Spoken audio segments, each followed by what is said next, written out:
भारत अग्रणी ब्रॉयलर और अंडा उत्पादक देशों में से एक है, जहां पोल्ट्री तेजी से बढ़ता हुआ व्यवसाय है। इस बिजनेस का टर्नओवर 1 लाख करोड़ रुपए तक पहुंच गया है। 8% की वार्षिक वृद्धि दर के साथ इस व्यवसाय को एक आधुनिक प्रणाली की आवश्यकता है। पोल्ट्री या विशेष रूप से ब्रॉयलर खेती किसानों के लिए एक बहुत ही किफायती व्यवसाय है। ऐसा होते हुए भी भारत में 1 लाख पोल्ट्री फार्मों में से 90% अविकसित ज्ञान या आंशिक तकनीक पर आधारित हैं, जिसके परिणाम स्वरूप कम लाभदायक उत्पादन होता है और किसानों को कुछ हद तक नुकसान भी उठाना पड़ता है। ऐसी कठिनाइयाँ भविष्य में किसानों को आर्थिक रूप से कमजोर बनाती हैं। आइए जानते हैं कुछ किसानों की समस्याएं। नमस्ते, मैं हूँ शरद प्रताप शितोय। मैं कोसेगांव तालुका दौंड जिले पुणे में रहता हूँ। मेरा पोल्ट्री व्यवसाय है। मेरे पास 8,500 पक्षियों की क्षमता है। अब इसी शेड में बर्तन की ऊंचाई बिल्कुल पक्षी की उम्र के हिसाब से होनी चाहिए। पक्षियों को बैठकर नहीं खाना चाहिए, नहीं तो आलसीपन आ जाएगा। पक्षी सुस्त हो जाता है, FCR बढ़ जाता है, भोजन नीचे गिर जाता है। इसलिए खाने के बर्तन की ऊंचाई पक्षी की ऊंचाई और वजन के अनुसार बढ़नी चाहिए। मैं अक्षय दातार हूँ। मैं BE मैकेनिकल इंजीनियर हूँ।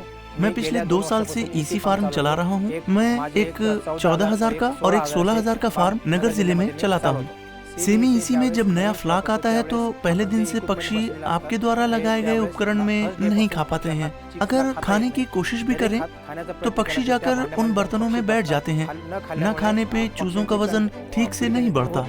नमस्ते, मेरा नाम विजय एकनाथ माराणे है। मैं वरवड़े गांव तालुका मुलशी जिला पुणे का रहने वाला हूं और मैं पोल्ट्री का व्यवसाय कर रहा हूं। 25-30 दिनों के बाद जैसे जैसे पक्षी बड़ा होता है उसे और अधिक आराम की ज़रूरत होती है। ये इसलिए क्योंकि अगर 24 घंटे फीडिंग की जाए तो मृत्यु होने की संभावना अधिक होती है। मैं शंकर दशरथ दही भाते, पोस्ट पौड तालुका मुलशी जिला पुणे का रहने वाला हूँ। अब मेरे पास इस जगह पर 15,000 ब्रॉयलर का फार्म है। मैं पिछले 20 वर्षों से इस पोल्ट्री व्यवसाय में हूँ। मुझे लगता है कि बहुत से किसानों ने सेमी EC पोल्ट्री फार्म स्थापित किए हैं, लेकिन उन्हें संतोषजनक परिणाम नहीं मिलते हैं, क्योंकि एक पूर्ण इंसुलेटेड शेड बनाना बहुत आवश्यक है। पर मुझे लगता है कि सेमी EC में निवेश किया गया हमारा पैसा बर्बाद हो गया है। आधुनिक डिजाइन के फीडर ना होने की वजह से और सेमी EC तकनीक के कारण पोल्ट्री उत्पादों का पूर्ण उत्पाद प्राप्त करना असंभव हो जाता है।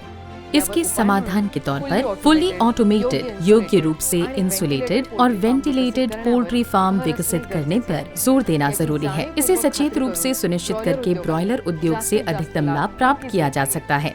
मेरा नाम भरत नंद कुमार जाधव है। मैं पुणे जिले के मावल तालुका के नवलख उमरे में पोल्ट्री व्यवसाय चलाता हूँ। उचित उपकरण और उचित वेंटिलेशन वाला शेड बनाएं और किसान अपनी प्रगति हासिल करें। पक्षियों को समायोजित करने के लिए शेड का डिजाइन उचित वेंटिलेशन के हिसाब से किया जाना चाहिए। उचित उपकरण और उचित वेंटिलेशन वाला शेड बनाएं और किसान अपनी प्रगति हासिल करें। पक्षियों को समायोजित करने के लिए शेड का डिजाइन उचित वेंटिलेशन के हिसाब से किया जाना चाहिए, ताकि आपके द्वारा किया गया निवेश आपको जल्द से जल्द प्राप्त हो सके। मेरा नाम है अक्षय सालुंके। मैं मुलशी से हूँ। मैं पिछले 5 साल से ये फार्म चलाता हूँ।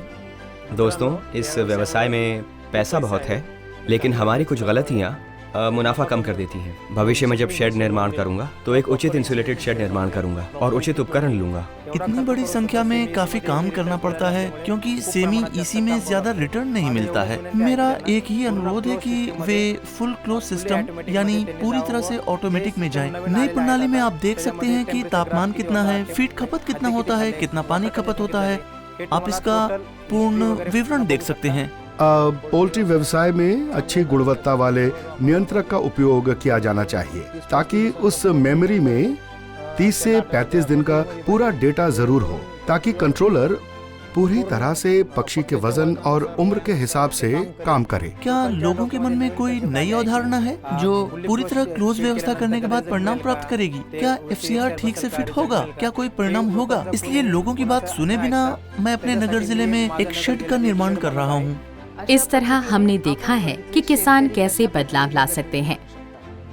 विश्व स्तर पर पूर्व नियोजित मशीनीकरण और तकनीकी रूप से उन्नत ब्रॉयलर फार्म विकसित करके भारत में पोल्ट्री क्षेत्र फलने फूलने की ओर देख रहा है।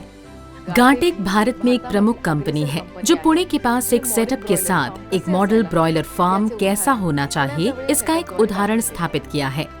गार्टेक का लक्ष्य देश भर में पोल्ट्री किसानों के लिए एक आदर्श ब्रॉयलर फार्म स्थापित करना है। ऐसे आदर्श फार्म यह सुनिश्चित करेंगे कि ब्रॉयलर की मृत्यु दर न्यूनतम हो और ब्रॉयलर बाजार की गुणवत्ता के अनुसार उपलब्ध हो। ऑटोमेशन से पारदर्शिता और उत्पादकता में अपेक्षित वृद्धि तो हुई है, लेकिन इससे ब्रॉयलर के स्वास्थ्य में भी सुधार हुआ है। गार्टेक भारत की प्रमुख पोल्ट्री उपकरण निर्माता और निर्यातक है। इसमें कोई दो राय नहीं है कि यांत्रिक और पूर्व नियोजित पोल्ट्री फार्म नए युग में भारत में पोल्ट्री उद्योग का विस्तार करेंगे, लेकिन हम ये सुनिश्चित कर सकते हैं कि वे भारत में किसानों के कारोबार में निश्चित वृद्धि करेंगे। संपूर्ण ऑटोमेशन करते समय सबसे महत्वपूर्ण है सही कंपनी चुनना। इसमें कोई शक नहीं कि गार्टेक निश्चित रूप से आपका सबसे अच्छा विकल्प होगा। तो चलिए आज ही गार्टेक से संपर्क करें।